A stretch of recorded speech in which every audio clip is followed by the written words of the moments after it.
Hey, casual crypto investor family. It is the casual crypto investor, and I am back with another video. I have another jam-packed video for you guys today. Sorry. Things have been a little crazy for me. Work has been crazy. So I'm kind of like burning the candle on both ends. So I'm trying to stay updated on the crypto news, and I'm still, this year or this time of year is our busiest season at work. So, I've been, in the trenches on that side too as well. But nevertheless, I have a jam-packed episode for you guys today. Got a lot of content to share with you. We have Ripple partnering with yet another country. Now, I know when we say these partnerships and all this kind of stuff, a lot of people are skeptical on it, or they'll say things like, still no real utility for XRP and all this kind of stuff. But I feel like the RLUSD stablecoin, I guess, sort of, it is a stablecoin, but I feel like the RLUSD is kind of the carrot to lure countries, organizations in to use that ODL, that on-demand liquidity, right? And so, and that will tie in to them utilizing XRP. So that's kind of like my kind of headspace when it comes to RLUSD. And I think that's kind of the strategy that Ripple, again, I'm just a kind of a, guy here on YouTube, but I think with the stablecoin, and then in addition to the on-demand liquidity that Ripple can provide through XRP and all that good stuff, and their technology and their payment platform and all the technology stuff that they do as a company, will expand to those other services. And so we have them partnering with the country, and we're going to go over that as well as some other crypto content. So, but before we get into that, let's take a look at the overall crypto market. Actually, let me just refresh my screen so I'm giving you guys the most updated price information. So currently, right now, we are down a little bit over 1%. We're still above a $4 trillion market cap, which is great to see. Bitcoin is sitting over $120,000 right now at 121. Ethereum pulled back a little bit. It is now back under $4,500. I think I saw as high as 46 or 4,700, if I'm not mistaken. But regardless, Ethereum is doing fairly well considering. Also too, as well, Binance is making some big moves, and we're going to go over that in a second. But they're up over 18% over the past 7 days, which is absolutely insane. A lot of that has to deal with them reducing their gas fees by roughly, I think, 2,000% or so. So, and then also too, as well, Binance has another partnership, which we're going to go over in a second, that I'm going to share with you. And then XRP, man, back under $3. You know what? I'm not really too mad at that because I'm going to be buying some more XRP on Friday. So if I can get it below $3, that's great. Cause it allows me to buy slightly a little bit more. But at $2.82, at least in my opinion, I think it could be another good entry point for some people. Again, not financial advice. So, this is where we are. And, again, we still, I would actually probably say, when we look over the past week and a half or so, I feel like even though we're down right now, I think the crypto market has done extremely well considering the situation that the country is in right now, especially with the government shutdown. Now, we do have some other things on the horizon, like interest rates coming down and stuff like that. But again, I think overall, considering the crypto market has done extremely well and has been very, very resilient. All right. Quick shameless plug. Make sure to follow me on X if you want to stay updated on what's happening with the casual crypto investor, as well as what's happening in the overall crypto space. Sometimes it's easier for me to tweet than it is for me to make a video. So if you want to follow me on X, make sure to give me a follow on there. All right. So let's get into it. So, man, first up in terms of news. Now, granted, I know this is not crypto related. Okay. But it goes back to my past couple of videos. If you haven't watched those, please go back and watch those. Okay, guys, I don't know how to say this. I'm screaming on the mountaintops. All right. I'm standing on my soapbox. All right. You have to get involved with assets. You cannot leave your money in the bank. Again, not financial advice. This is my opinion. Okay. This is my opinion. You are going to be losing money by leaving your money in the bank. I remember buying silver when it was like $17 an ounce, $20 an ounce, $15 an ounce. It now is for 1 ounce of silver, for 1 ounce of or 1 ounce coin, right? Is now worth $50. Silver has just reached an all-time high. This tells me that inflation is running rampant. When you see gold prices, when you see silver prices, people are flooding, investors are flooding into buying assets because they know that they cannot leave their money in the bank. You cannot leave billions and trillions of dollars in the bank because you will lose money. I just shared, I think on the last video, that as of right now, if you had $100 in the bank, as of this point right now, because of inflation, I think they compared it from the beginning to the year to now, right? If you had $100 in the bank, that $100 is worth $90. All right, and you just scale that from $90 or for $100 going to $90. Then if you had $1,000, that's now $900. Okay, you are losing money by keeping your funds in the bank. Okay, and the way you protect yourself is by buying assets. And I see when you see $50 silver per ounce. 1 ounce of silver is $50, which is absolutely insane. That screams inflation. Okay. That screams that big money is putting their money into real assets. Okay. Moving on to as well, we have this. This is from Real World Asset Watch List.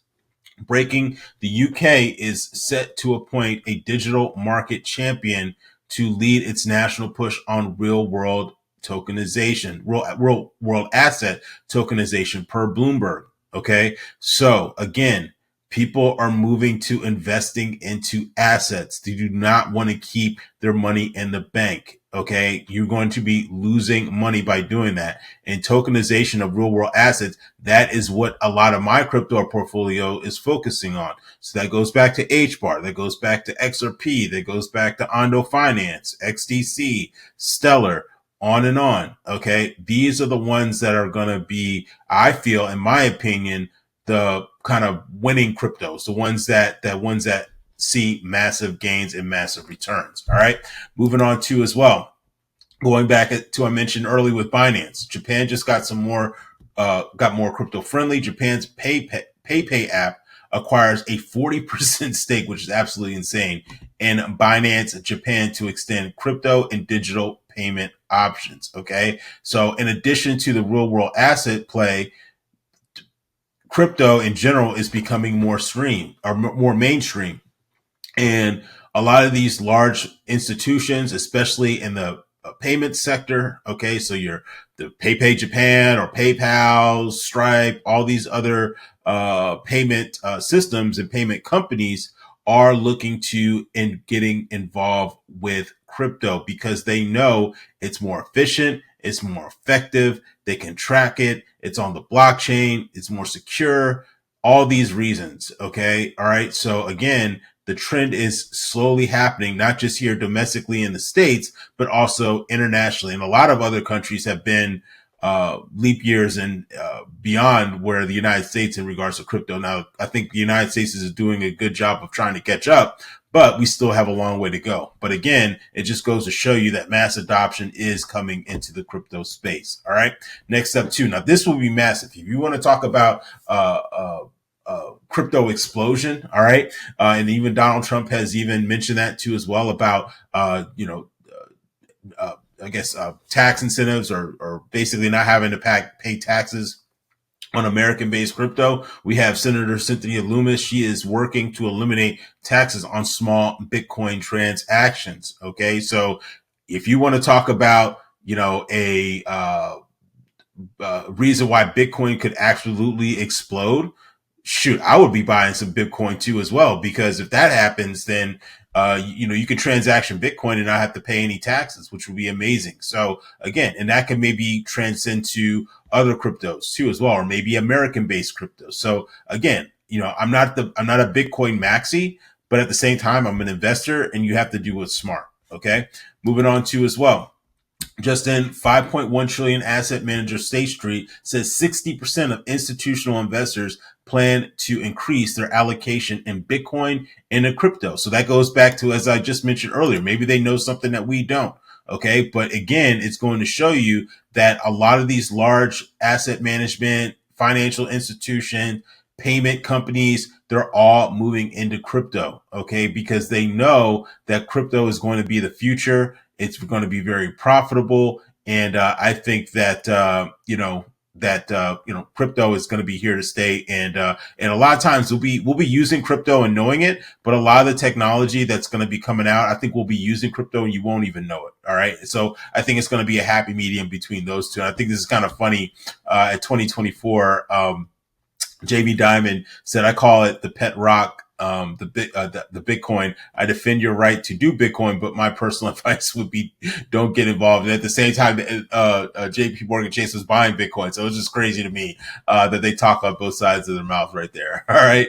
Next up, too, as well, this is what I wanted to share with you in terms of the Ripple partnership. So Ripple expands into Bahrain through partnerships with FinTech Bay to boost blockchain adoption and pilot digital asset projects. And guess what? One of those projects is most likely going to be real world assets. All right. So let's dive into the article. This is right here on Yahoo Finance. Again, Ripple is starting to get more and more articles on mainstream media, which I absolutely like. This is Yahoo Finance. Tons of people, probably millions or at least hundreds of thousands of people read Yahoo Finance. Okay. And so it says right here, Ripple is expanding its Middle East footprint through a new partnership with Bahrain FinTech Bay, the kingdom's main fintech incubator and ecosystem platform, as part of its push to integrate blockchain and stablecoins infrastructure into regulated financial markets. Right here, it says that the move builds on Ripple's Dubai Financial Services Authority license obtained earlier this year and underscores growing demand from Gulf institutions to adopt digital asset technologies